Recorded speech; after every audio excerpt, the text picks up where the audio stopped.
T-minus 10, 9, 8, 7, 6. We have main engine start. 4, 3, 2, 1, and liftoff. Liftoff of the 25th Space Shuttle mission, and it has cleared the tower.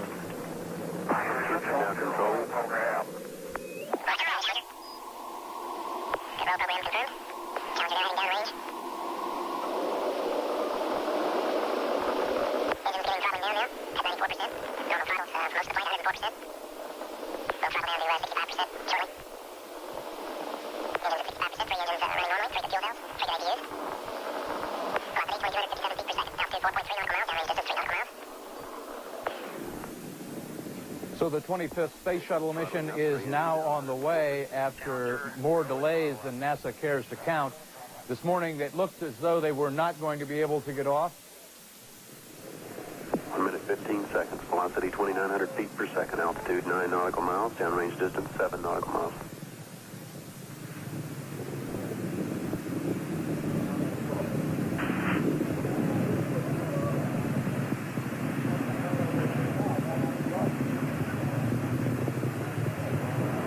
Looks like a couple of the solid rocket boosters blew away from the side of the shuttle in an explosion.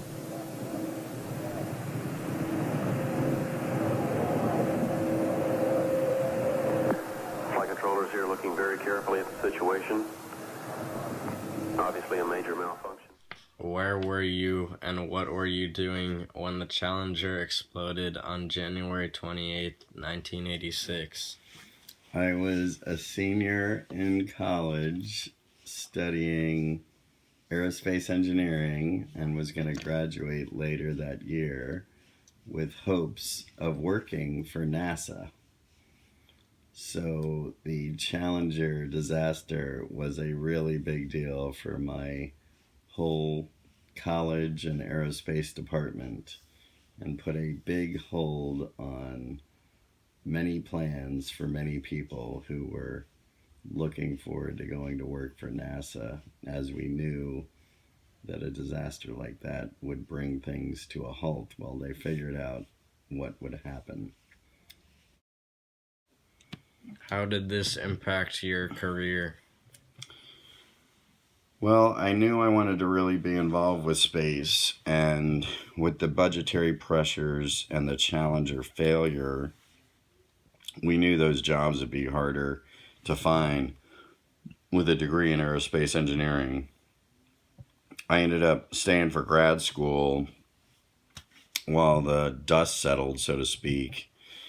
And even then, budgets only got worse for NASA and shuttle programs. So it was a big hamper that, was I truly going to be able to work in the space industry in 86, so this is 89, but I really lucked out working in government spaces relative to reconnaissance satellites, which has been an unbelievable career for the last 30 years. So in some ways it made me take a turn away from civilian space towards government and military space, and I lucked out and am still having a fantastic, fun career involved in space.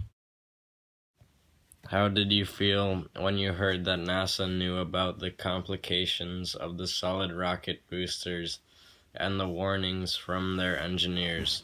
Would you have done anything differently if you were in the position of NASA? Shuttle missions are incredibly expensive, so much more expensive with all the safety factors that surround putting humans in space. So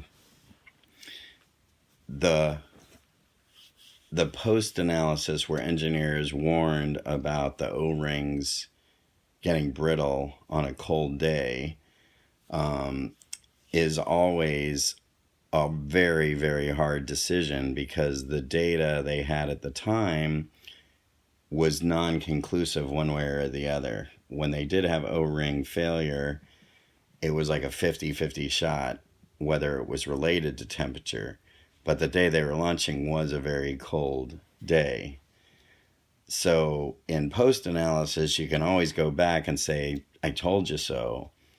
But in any decision that any person makes in life, there's a ton of external forces where human emotion gets into decision making, and we're all built to kind of go for it. And sometimes you got to stop and look at the data. So the engineers were right, but the decision to launch was probably correct too, because without it, they would have lost all their funding anyway.